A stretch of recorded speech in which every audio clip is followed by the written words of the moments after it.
Good evening and a very warm welcome to AYP Live. I'm your host, Ross Jolly, and thanks for joining us tonight.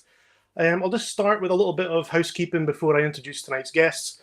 So feel free to obviously comment and say hi. Let me know that we're definitely live across our LinkedIn, YouTube, and Instagram channels. Tell us where you're watching from, introduce yourselves, and feel free to share your LinkedIn URL in the comments, as networking is really what AYP is all about. So this will allow you to also follow up with each other once the live's finished as well. The live sessions are all about interviewing people from inspiring entrepreneurs to industry disruptors, community champions to creative innovators. So we'll be bringing their stories to life and share valuable insights with you. Thanks to AYP sponsors Adelshaw Goddard and Fugro for their support and allowing us to provide our members with online and in-person events. Tonight's guests are Andy Joss and Danny Collie from Men in Mind.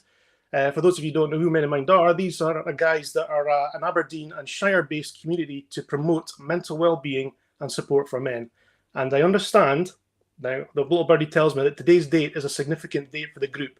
I won't say any more. I'll let the guys tell you a little bit more about it. So without further ado, I'll bring the guys on. If you want to say hello to Andy. Hello, guys. Hi, everyone. And Danny. How are we doing, guys? Hey, everyone. How are we doing? Bad, Ross. Not bad.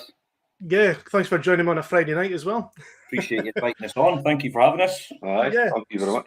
I just want to really start off, if you can maybe just tell us a little bit about yourselves, your own backgrounds before you started Men in Mind. Andy, do you want to start?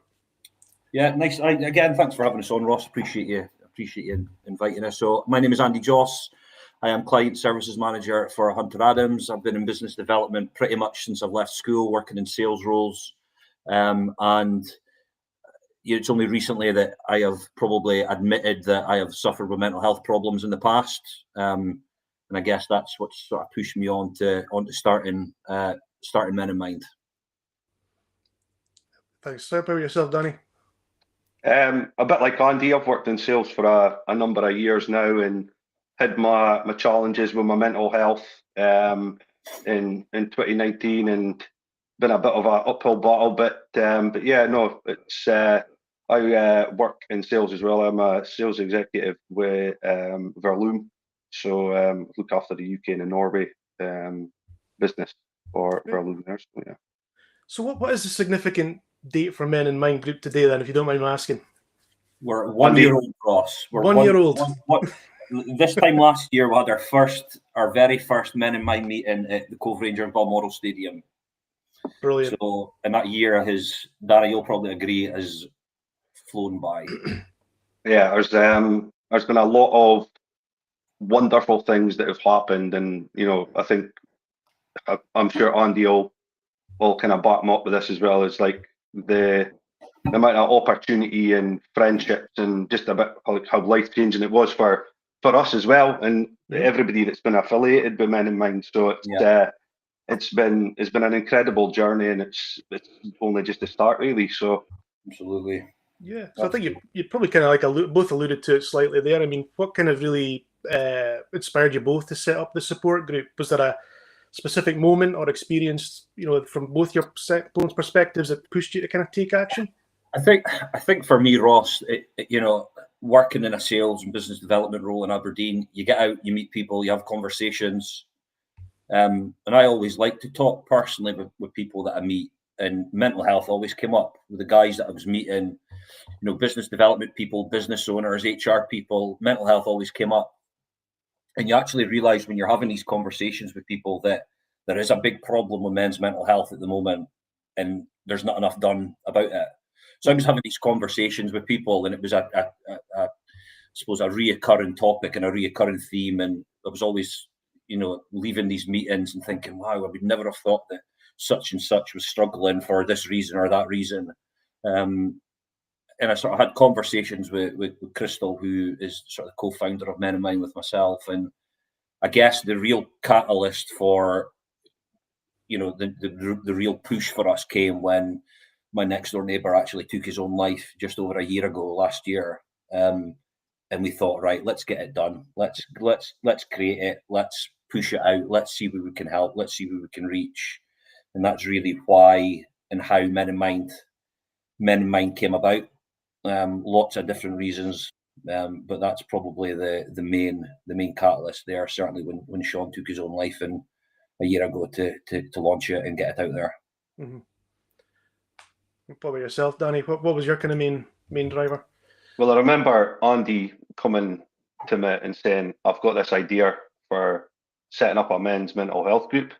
And Andy and I have been friends for a long time, like probably about 10, 11 years now, Andy, something like that. Almost too long, Danny. I know you're not going to admit it, like we'll get that out of the way. We'll get that little job in. Like, I'll take that hit like Pacquiao, don't worry. But no, when Andy came to me and said, "I've got this idea and this is what I want to do, and like I would love for you to come on board and help with the groups and facilitate the groups," and you know, Andy will tell you, our first meeting a year ago, I was in quite a bad place, really bad place, like personally.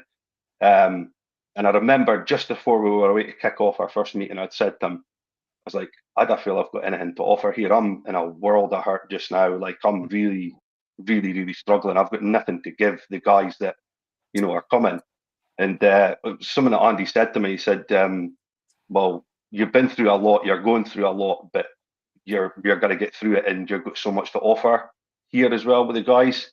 And it's been a hell of a year, as I said, some great friendships that's come off the back of it, and to be a part of something that is actually making a difference in people's lives is just, I think that's where the kind of pulls in your heartstrings, like, you know, you're doing something good for another person or other people, and yeah, it kind of certainly spurs us on to kind of keep pushing. That's for sure.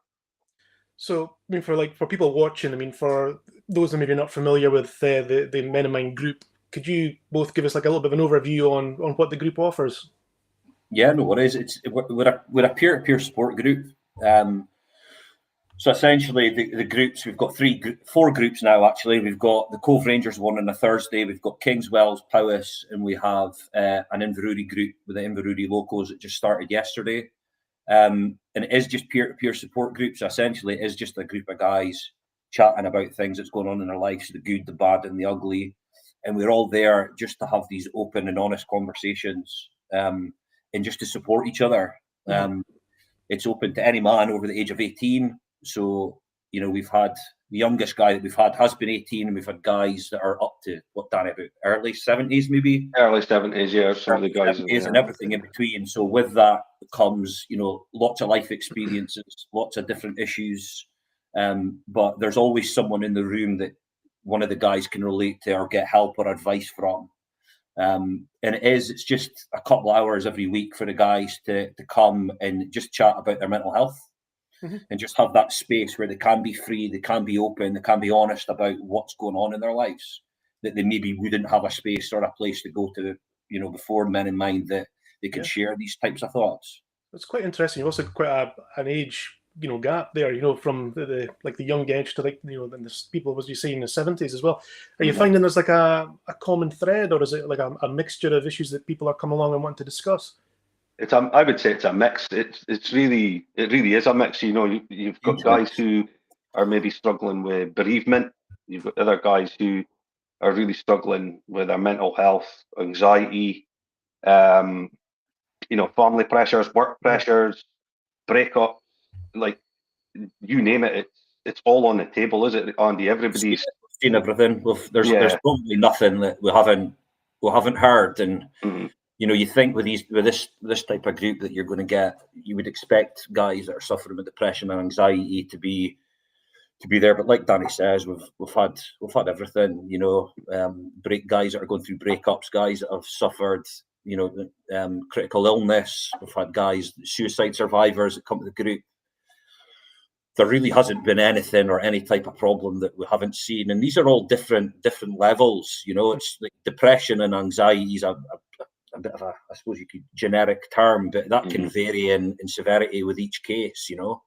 And then you just get guys that are maybe lonely, they don't know anyone here. Obviously, with COVID happening and the social isolation thing, you know, there's been guys that have been alone, and for them to come and have these types of groups, there's like a huge social side to the groups as well. And I think that's something that we never really considered or thought about when we started it, is the social impact of these groups. And how much of a bearing that can have on your mental health.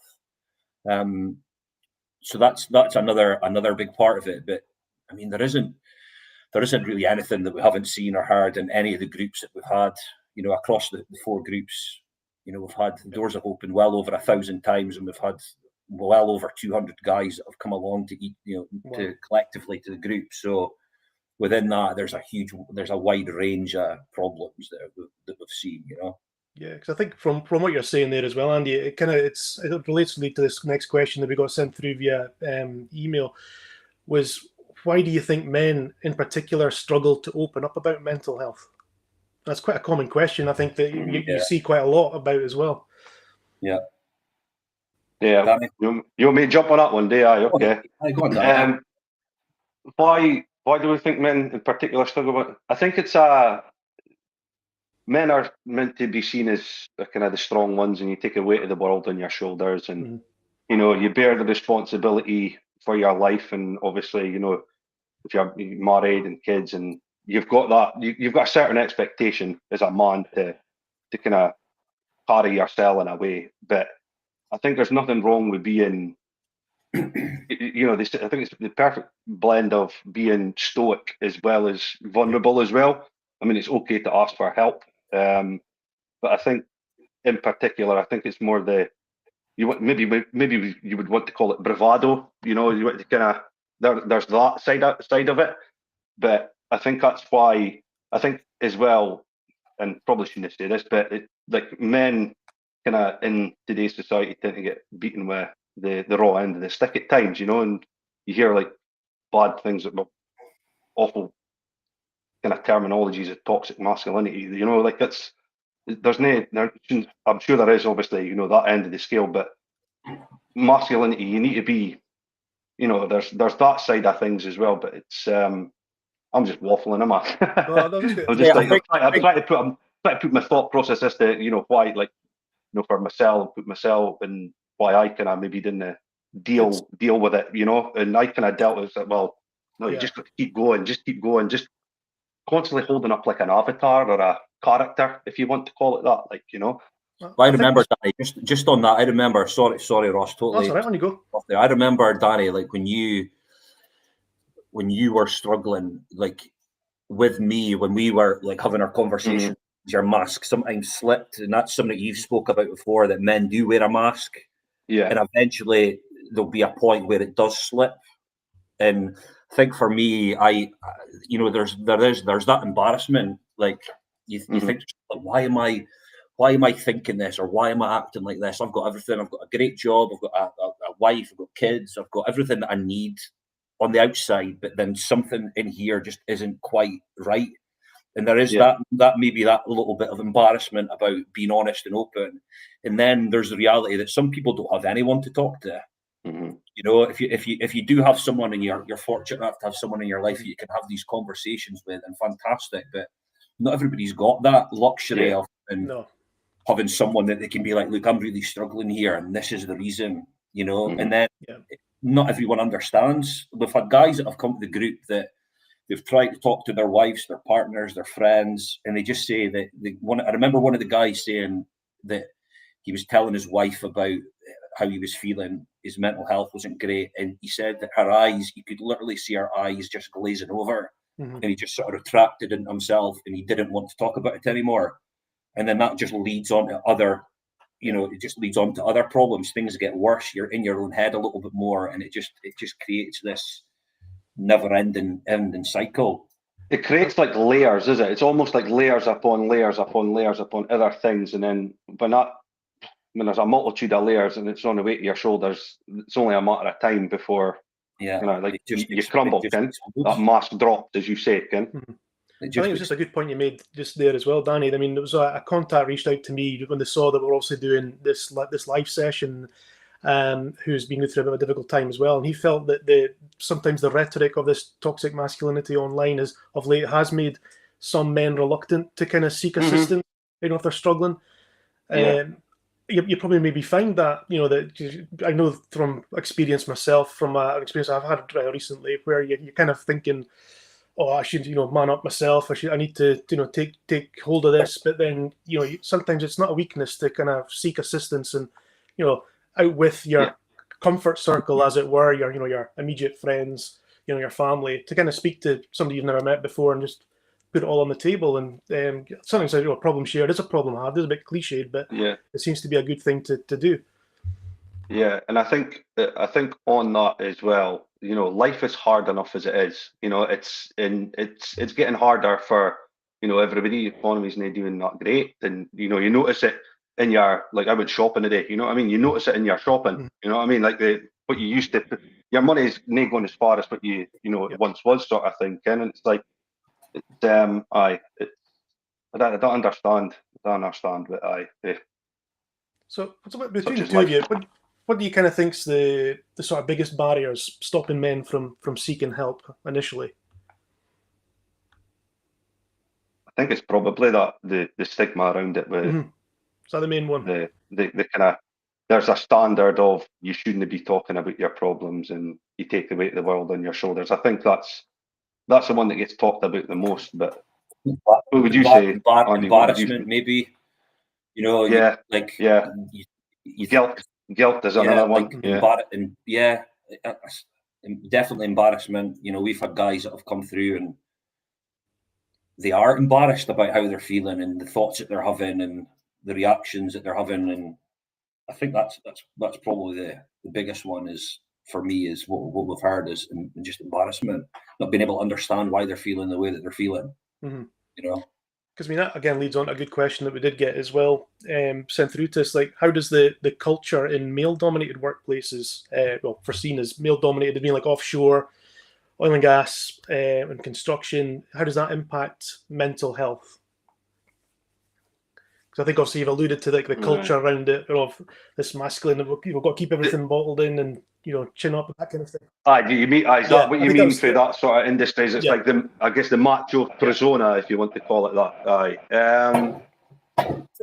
Yeah, I suppose there would be a bit about that. I mean, I used to work like when I first left school in the construction industry, so there was, that was kind of early 2000s, and there was very much, the kind of old timers were very much like that, like the guys who were time served and that were very much that kind of way. But I must admit, I did work with, a few females on the construction sites as well. So, it was good seeing, women coming into what is predominantly a male dominated industry.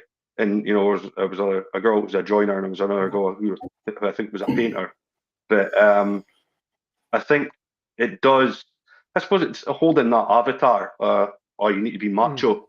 I think that's probably where I would say that kind of culture comes in. But I think it's that industries that you've mentioned, they're tough industries to work in as well. They're not easy industries to work in. It's not easy to work offshore. It's not easy to work in a building site. And these guys are doing the work that's keeping roofs over our heads and the heating on in the home sort of thing. You know what I mean? suppose the question here is, how do you change that workplace culture where you get away from that whole, guys are there and they're lads and they're, they might really be struggling with something, but they just absolutely cannot show it for fear of being ridiculed or mocked or thought less of by their peers. It's how do you change that? And a lot of our guys that are coming to these groups, they're offshore workers, they work in construction, they work in warehouses, and it's very much a lad type of culture where they say that they could never tell their workmates what they're feeling. They could never say this to such and such because they would be,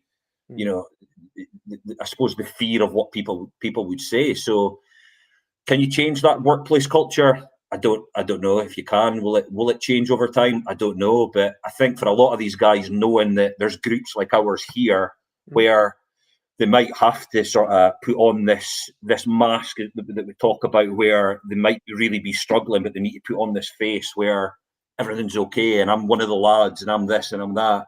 They know that there's these groups here like us that they can come to and actually just be themselves and get that help. And I mean, believe me when I say that in a lot of our groups, we've got big, strong, burly guys that are there that you would never think in a million years when they're in their workplace are struggling for any reason, but they really are. And it's amazing to see the changes in them when they come to these groups and they're actually open and honest how they feel. And then I guess when you're looking at it, you've got to look at the workplace culture and like, how do these organizations change it? What do the management need to do? How do HR get involved for managing directors or CEOs? How can they change that type of culture to make it okay for guys to be able to talk? Mm-hmm. You know, and so until there's a workplace change in culture, then I think you're probably going to be stuck with that type of mentality for offshore, oil and gas, or whatever, construction, you know? Yeah, because I think probably when you look at it, like if you look at it from like our probably our father's age group to probably like our age group now, I think there's more openness. I think guys now have got a bit more of a tendency to at least speak to their friends, speak to their family, say, look, I'm struggling, put their hand up a little bit. I think the stigma's getting a little bit less. But I mean, if you were somebody, I mean, I know we kind of alluded to this a little bit earlier, but if you were kind of really struggling and I was wanting to come to Men in Mind, what does the actual setup look like? What happens when if I was to come along to an event? What does it look like when I come in the door? How are you welcomed? What do I need to do? Well, it's I guess it's become quite the standard now, though, is it, Andy? Anybody new coming to the groups, we've always got facilitators on, like at the entrance of the door, so you'll be greeted with a warm welcome from one or two of our facilitators. From there, they'll take you. Well, this is kind of how we run the kind of Cove side, but other groups do the same as well. Follow a similar suit. Take them upstairs. We introduce them and say, you know, this is Ross, and the guys will be around the table there and mingling and chatting before the meeting kicks off. We have a chat with them. What brought you to Men in Mind? You know, kind of well done for getting through the door. That's one of the hardest things. I kind of tend to try and give them like a rundown of kind of how the meeting is before it starts, just to kind of ease a bit of tension, because you can see everybody. Well, Andy, you'll second this as well. Everybody that comes through that door the first time is so nervous, and you know they're like really. You could see there's a huge degree of uncomfort, but we try and make it as warmest a welcomes as possible, and you know, kind of praise them for coming, really. And then, as I say, give them a tea and coffee. We'll have a quick chat with them, and then you know, we introduce them to some of the other guys. So that's kind of anything you'd want to add to that, Andy? I suppose, like you're saying, Danny, is I think you mentioned there that the biggest thing is walking through that door. I mean, and if I hadn't started Men in Mind, would I have it in me to walk through a door to one of these groups, to a group of strangers?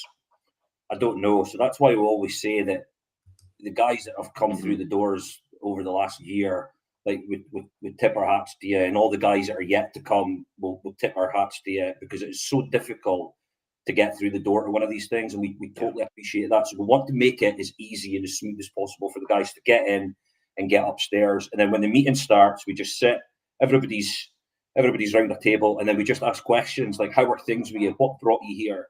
Is there any advice that you would like from the guys? Anything that you want to get off your chest?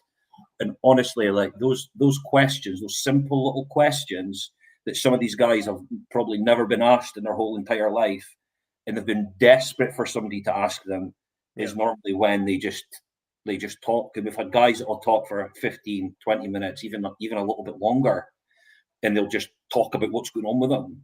And at the end of it, some of them have said, you know, I can't believe I've never told anyone that. I've not even told my wife that. I've not even told my daughter that, or my friends this. You know, but getting that off my chest and just telling you guys, a group of strangers, has just made me feel amazing. Yeah. And we've had, honestly, Ross, we've had guys that have been so low, so sad, that have came to our groups, that come every single week, and just being able, just for them to know that they've got somewhere to come and just talk, is just, it saved them. Yeah. And it's beyond incredible to see, really, really humbling to see.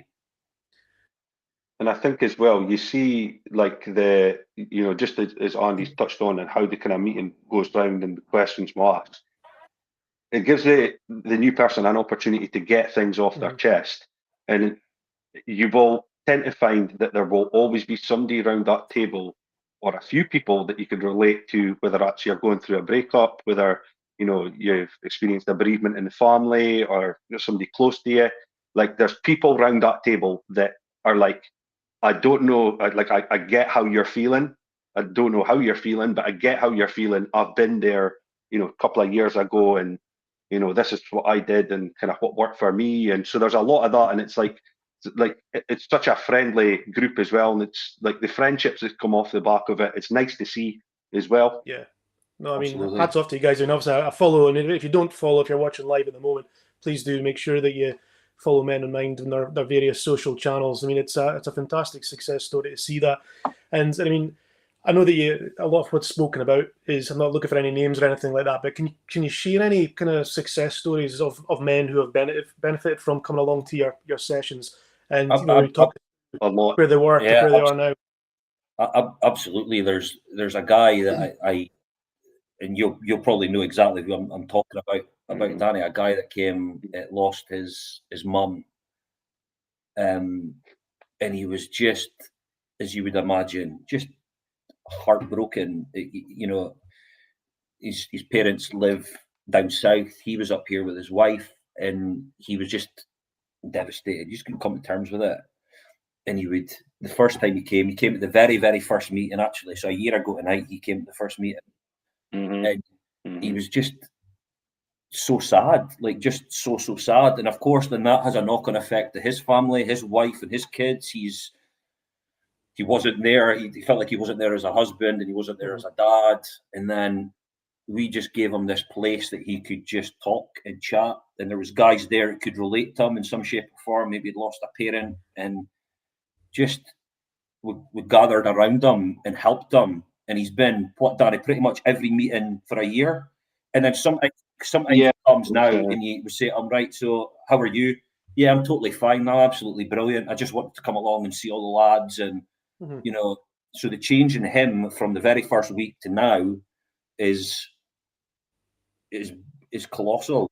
And there's loads of guys like that, Ross. There's countless. It's countless. There's loads. We had a guy that it said to us that without this group, he wouldn't be here now. This group's literally saved his life, and I think that's one thing I said to Crystal when we started it, is that if we could get one guy, just one guy that would say that to us, it would be worthwhile. Yeah. But we've had a good few that have said that without this group, that they wouldn't be here. So when you hear something like that, it does put into perspective what's happening within these groups. Certainly does. It is actually saving guys' lives. But Danny, you might have another. I don't know if you've got somebody else in your mind that sticks out with you, but certainly the one that I've shared there is the one that it sticks with me the most. Yeah, I think probably. There's a few, but that one that you spoke about, and that person that came along, the Men in Mind, and has been coming along, the confidence in him and his demeanor, his body language is just he's like a different man, is he? Really is. Unless you're there, though, is it, Danny? It's very difficult. But I mean, it's such a rewarding thing as a facilitator to see. You never want to see somebody in a bad way or in a bad place, and that's why we do what we do at Men in Mind. But it's absolutely brilliant to see, and a pleasure to be a part of the journey that helping them coming from such a bad place to such a great place and in a great headspace. And he walks in with like confidence now, does he? He just comes in and it's great to see, and it's an honour to be a small part of somebody else's journey. He doesn't eat too much biscuits, though, to be fair. He does. He does. He eats a house and home, does he? Because you know exactly who you are if you're walking, eat too much penguin. Well, there's your chance. We'll get some sponsorship money for the guys as well. Keep them in biscuits. There we go. We need penguins and Kit Kats. But no, what it sounds like, guys, is you've obviously set up a very good community. I think camaraderie, spirit between the guys that have come along. And it's, for people watching, we were kind of actually discussing this, the three of us, before we went live in the, call it the green room. When I looked at setting up AYP, there's a lot of similarities. I'm obviously not for mental health, but I was looking at from setting up a community to share ideas, a place that people can feel safe and encouraged to come along to. And it's great that you've managed to establish that with Men in Mind in such a short period of time. I mean, I can't believe it's only 1 year. I mean, it feels like it's been going a lot longer than that. But I mean, do you find that you're getting more men coming along now, or is the demand ever increasing? I mean, obviously you've got more sites that you're going along to. You find that you're getting more demand for your services now as well. I mean, we're getting you guys every week, Danny, don't we? So every group, the Cove group's the biggest group, and then you get maybe 10 to 15 guys in some of the other ones, and sometimes you get 8 guys or 6 guys. It really depends. It really depends on the guy at the time. We don't know who's going to come. We don't ask for anyone to sign up or register. You can't literally just show up. So we get guys every single week. We get guys once a month, and if they're offshore, sometimes you don't see them a month, and then they'll come back. But yeah, every week without fail, there's a new guy that comes to the groups, which basically says it all, that there is so many guys out there struggling. It just shows you, doesn't it? If we're getting new guys every single week, yeah. So it's amazing to see guys coming through the door every single week. We've got some great comments here from well done lads as well, and so for somebody's asking here, will this be available on demand after? Because we're hanging on Instagram. Didn't see here. Yes, if this will be available on the 3 social channels there. Once it's the stream's ended, it'll be available to watch back, so you can watch it back at your leisure, no problem at all. And we've also got another kind of local celeb here, Norman McConaughey as well, saying he would love to support you with these assistant dogs, Yogi and Cindy Bears as well. So yeah, Norman, 100%, that'd be amazing. So thanks for watching, Norman. Sure, Thank you for your comment as well. Because I mean, what I was going to ask you as well, so we can say his name because it was a TEDx talk. I watched Martin Hickens' TEDx talk, right? Now, I don't know if you're on just now, Martin. If you are, please say hello. I've worked with him before. We used to work together, and over half of his TEDx talk, Beyond the Rabbit Hole. Now, if you haven't watched it, guys, please do. It's brilliant. He highlights his experience with Men in Mind, and I couldn't believe it. Like I just said there, I couldn't believe it was over half of his talk was about you guys, and how his experience was with you. And he felt like his problems weren't real enough, and he describes Danny as the gentle giant when first meeting him. Danny's only 5'2". I know. Human wheels, he's okay. He's been waiting for his 5 minutes of fame, and there it is. Look at it. Here we go. He is. He's put all in. I want to direct this one to you, Danny, especially because obviously the feedback was about yourself. I mean, how does that make you feel? When you hear of the impact that you're making on people like that. I thought this might come up in conversation, and I must admit that I've only been able to watch Martin's TED Talk 3 times, because every time I do, I am in like floods of tears, and even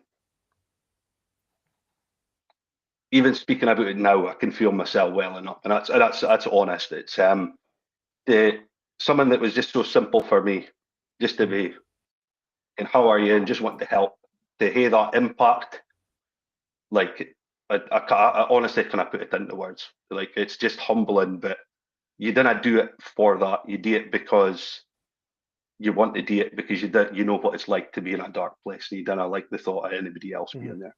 So, he's not the first person to say that about you, Danny, though, in the groups. I know and I might maybe come across as a bit arrogant by saying this, but I'm not that mean to come across as arrogant. I know with my mood, if I'm up here and I'm top tier and I'm in a good mood and buzzing and positive, that I can light the darkest of rooms and get people going and try and get that going. But on the flip side of that coin, if I'm in a really low thing, I could suck the air out of the room. So I know that it's like a gift and a curse almost. Yeah. But there's a few people that's told me that, and it's just like, it's almost like the guys we've spoken about this before, Andy. Like, you feel like the guys look at you as a source of strength, and maybe to a degree a bit of guidance here and there. And that, I didn't take that that responsibility lightly, because I think to myself, what can I do to give my best to somebody that is struggling within a situation, or as my old mum would say, stuck in the mire. So no, I mean, well done, Danny. I mean, it was great to hear, and you can actually hear in Martin's TED Talk, how much it actually meant for him. And he was sitting in the car, just for a bit of context for people maybe haven't seen it. He was saying that he was waiting in the car. I think it was just outside the one up in Cove, wasn't it? That he was waiting, and Danny just kind of went, "Hey, how you doing, Loon?" You know, and what's brought you here? Made him feel at ease, got him encouraged to come in and speak. And I think that's either in you or it's not. I always think, Danny, that kind of approach, you can't teach somebody to do that. That compassion with somebody is either in you or it's not. And I mean, it must be great for you to hear that kind of feedback as well, Andy. I'm not surprised with Danny. I've known Danny, as much as we get stuck in together. I've known Danny a lot of years. Me and Danny have had amazing conversations through the years. And there's absolutely, when I first started this, he was the first person I approached. I said to Crystal, got to get Danny on board because I know the type of person he is. And Martin's just one guy that we've heard that type of feedback from. There's nobody that I would rather trust with this than him. Mm-hmm. I really appreciate that, man. That means a lot. Honestly, and that is the truth. Even last night watching him lead the meeting in Cove, you can just see that he cares about the guys, and it's a genuine care. It's not forced. It's not there. He's there giving up his time voluntarily. And then when Martin did his TEDx talk, to hear that, knowing that he's physically gone out there just to make sure there's no one lingering in the car park, because there's guys that sit in their cars and they don't want to come in. So we actively promote the guys to go out and look in the car park just to make sure that there's no one sitting there. So he's done that. And, without Danny going out there and doing that, who knows if Martin would have came in and been on the path that he is now because of that. And that's credit for Danny more than anything. I'll give you that 20 quid later on, mate. I was 45 actually. Prices went up, was it? Oh my god. Oh, no, but I mean, you've obviously kind of both alluded to just at the start of the interview as well that you both experienced things that have challenged your own mental health. You feel that those experiences have helped you become who you are for this Men in Mind group. Be able to assist other men who are maybe going through similar struggles. Do you find that's helped you help them? Absolutely. I mean, thinking back to, I actually think I've probably struggled with mental health my whole life. Maybe, going to school in the 90s and never actually sort of understanding it back then, and then growing up with it as a teenager. And I look back and I think there was probably times that I was struggling. And I think 2016 is when I was just not good and just really, really struggling. And I think just everything was getting on top of me. And to hear other guys that are going through that, you can relate in so many ways with them. And Ross, see, all it is really, really simple. It's just as long as they know they've got someone there to talk to. And I mean, myself and Danny and all the other guys that are involved with Men in Mind we're genuinely interested in the guys that are coming in. Mm-hmm. We genuinely want to help them, and it all starts from just sitting listening to them. Yeah, and that's what we do, and that's how it starts. Is we just sit and listen to them, and then we can offer them advice and say, well, have you thought of this, or what about trying that? Have you reached out to such and such?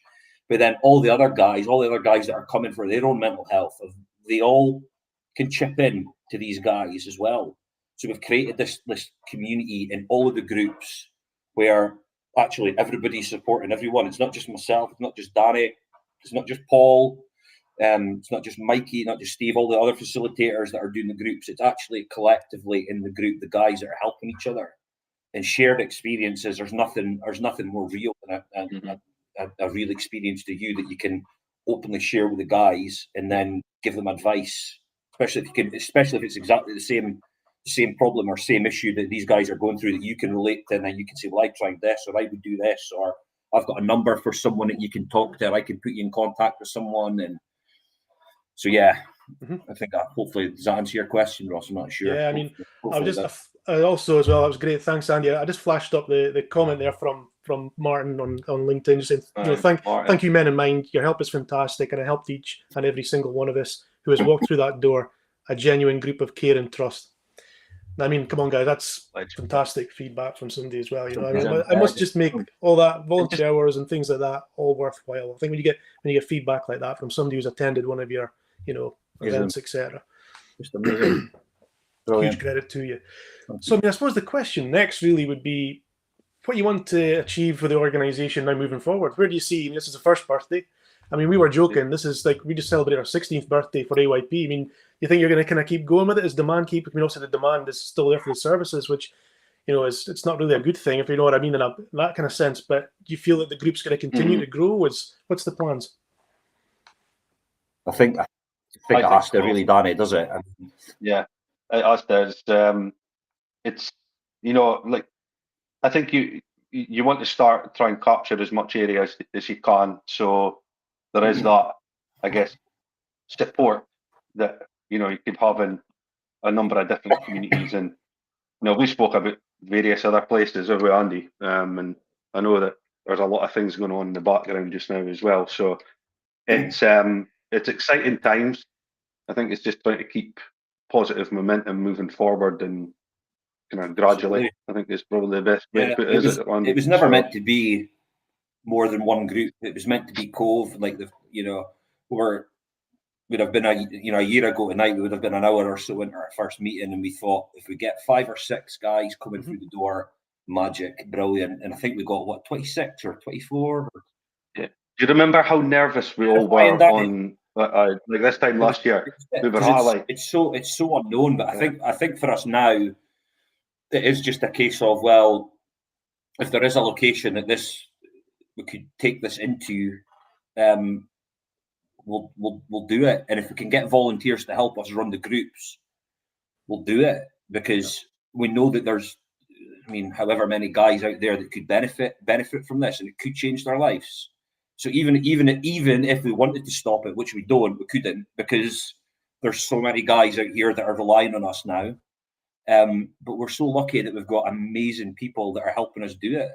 Yeah. You know, like you know, I think back when I started it, and I told Hunter Adams that I was doing this, and like the support from them has been amazing. They've let me go out and do lunch and learns, and you know, and promote it. And then we've got loads of volunteers that have come on board to help us run it.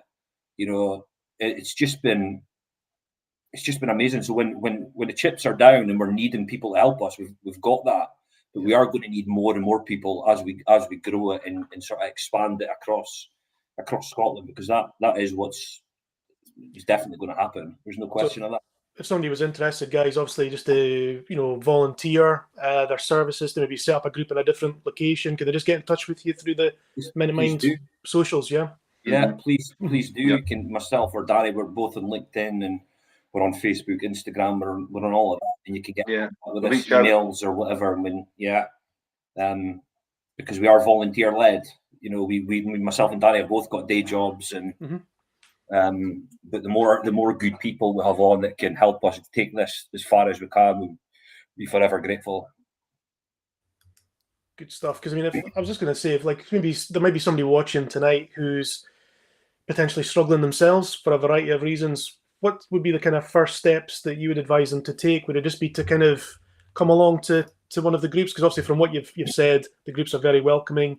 You know, there's a lot of guys that are willing to listen and help and share their problems and maybe provide some answers for people and a bit of clarity as well. I would probably say there's a number of steps that, you know, someone who maybe finds himself in a dark place currently with their mental health, I think you can go down the route of obviously one, speaking to your doctor or a medical professional. Groups like ours, peer-to-peer support group as well. You know, you've got counselling services as well. ACES and Mental Health Aberdeen are, you know, great for that as well. And I think there was another, I can't remember, I think is it Task is another one, Andy? I think so. There's that side as well. But you know, I do like a side kind of slant here and say something that I know has helped me, and I've actually got Andy into it for about 4 years ago, journaling. So I've kept a journal for probably the last 8 years, and you know, those of you that know me, I was never good at school. I was no academic or of any kind, and didn't really like writing. But see, since I found journaling, it's really helped me get what was all in a mess in here on a page, and it doesn't need to make sense. It could just be, you know, a whirlwind of things. To get that down on there and then pick it apart is an amazing thing, because you're like, well, why am I worrying about this? Like, I don't need to worry about this. In some ways, it's like almost like managing your thoughts. And I think I'm a way to go off on a wee sidetrack here, right? But I've said this at the meeting, at the start of the meeting on Thursday. For every one negative thought we have as individuals, we need to counteract that one negative thought with 5 positive thoughts. So if you think to yourself, well, how many thoughts, like where my head went, I had a look at a study by the National Science Foundation that said the average human being has 12,000 to 60,000 thoughts per day. So can you imagine trying to manage all of those, and, you know, 50 to 60% of those being negative?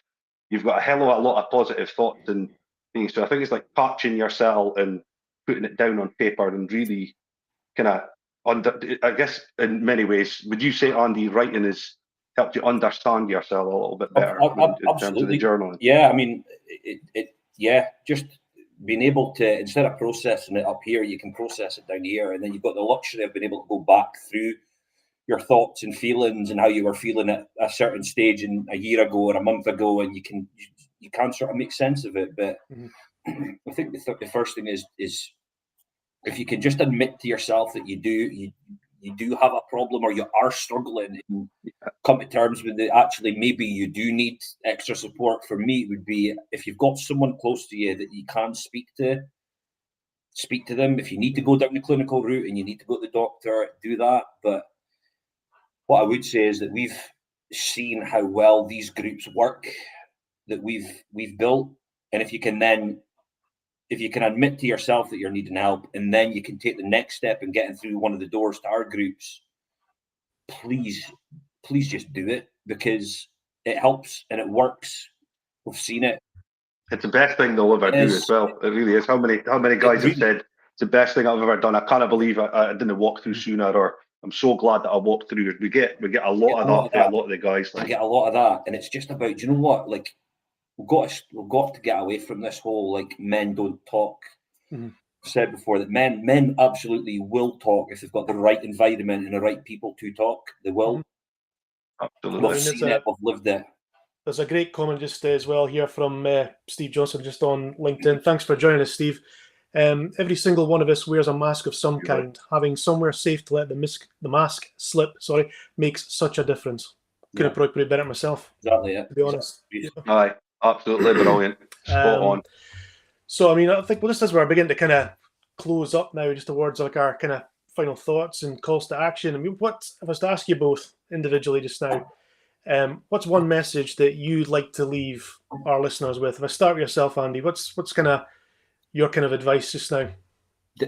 Don't be ashamed if you are struggling. Don't be ashamed. Don't bottle it up. Don't keep it to yourself, because it will eventually do you more harm than good. It really will. It really will.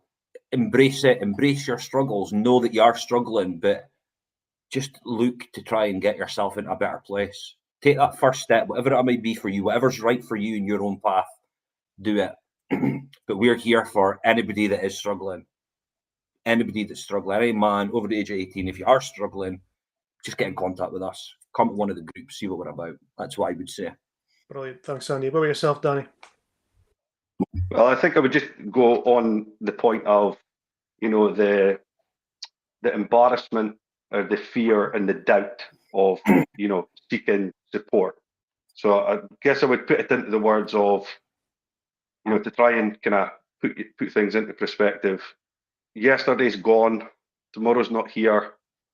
You've got to live in the moment without doubt or fear. So I think that is what I would say is we sometimes get stuck in the past, and it's good to look back in the past as a reference point of maybe how far you are in your journey to this point in time, and don't look too far ahead in the future, because you'll miss you'll miss what's round about you, and you'll miss the opportunities and adventure that is in the present moment. Brilliant. No, tell you what, guys, it's been an absolute pleasure to speak to you tonight, and thank you for giving up your Friday evenings as well to kind of chat with me on the the first AYP live in quite some time, and it's been great to hear about what you've been up to, what Men in Mind's all about, the success stories, and please, for people that are watching, give the guys a follow, and keep doing what you're doing, guys, because obviously there's a lot of people out there that are really are kind of needing your assistance right now. And I say that unfortunately, in that respect.